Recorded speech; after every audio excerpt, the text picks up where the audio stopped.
السلام علیکم.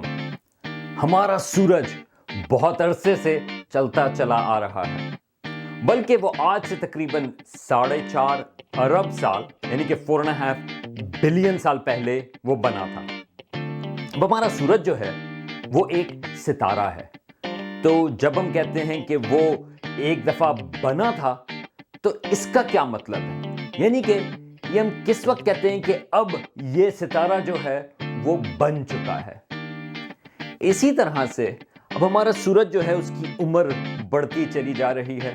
تو پھر سوال اٹھتا ہے کہ کیا ہمارا سورج ہمیشہ اسی طرح سے نظر آتا رہے گا، یا اس کی بڑی عمر میں، اس کی بزرگ زندگی میں کیا اس کی شکل بدل جائے گی؟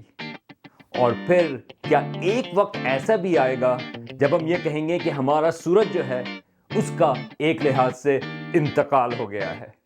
اور وہ جو اینڈ سٹیج ہے وہ کیا ہے، اور اسٹرانومرز اس کے بارے میں کیسے پتہ لگا